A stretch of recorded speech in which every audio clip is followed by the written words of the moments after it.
अगर एस्ट्रोलॉजिकली समझे और रिसेंट 2 एग्जांपल देखें तो एक विवेक बिंद्रा करके बहुत बड़े यूट्यूबर बन गए थे, लाइक बिजनेस और मोटिवेशन इंडस्ट्री में बिल्कुल एक्सट्रीम, कि वहां तक और कोई नहीं पहुंच सकता। और अदर हैंड पे जो अभी बिल्कुल रिसेंट चल रहा है, रणवीर इलाहाबादिया, जो पॉडकास्ट और यूट्यूब की इंडस्ट्री में एकदम पीक पे आए, और एकदम से ये हुआ, बैकलैश आया दोनों के पास, और जिसमें कोर्ट केसेस इन्वॉल्व हो गए, ये हो गया, पुलिस आ रही है, एवरीथिंग बिल्कुल सब खराब हो गया।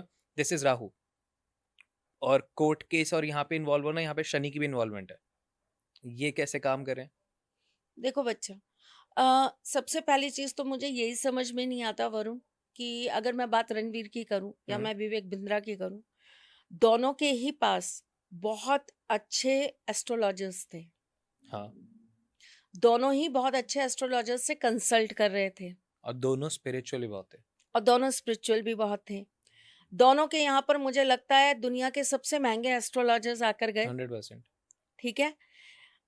ऐसे वास्तु शास्त्री आकर गए जो करोड़ों रुपए लेते हैं वास्तु करने के, तो आप नीली हरी पीली पट्टियों से उनका कुछ नहीं सही कर पाए।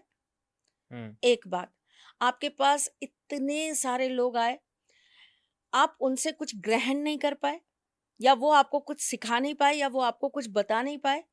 तो इसका मतलब क्या, कि आपके आगे राहु का इतना बड़ा एक परत खड़ा है, एक दीवार खड़ी है, जिसमें कोई गुरु एंटर ही नहीं कर पा रहा। मतलब आपने खुद बहुत ज्यादा इल्यूजन को एक्टिवेट कर रखा है। तो आपके अंदर कोई गुरु एक्टिव ही नहीं हो पा रहा। ओह। आप किसी पे ट्रस्ट ही नहीं कर पा रहे हो। अरे हाँ, ये एस्ट्रोलॉजर्स तो ऐसे ही बोलते रहते हैं। हम्म। ठीक है, ऐसे ही बोलते रहते हैं तो यू हैव टू पे। तो सारा स्पिरिचुअल होने का क्या फायदा? स्पिरिचुअल कैसे हो आप? 2 घंटे 4 घंटे मेडिटेशन करने को आप स्पिरिचुअल होना कहते हैं? आप अपने भावों को ही साफ नहीं कर पा रहे, आप अपनी आत्मा को ही साफ नहीं कर पा रहे, हम्म। आप अपने अंदर से डिटॉक्स ही नहीं हो पा रहे।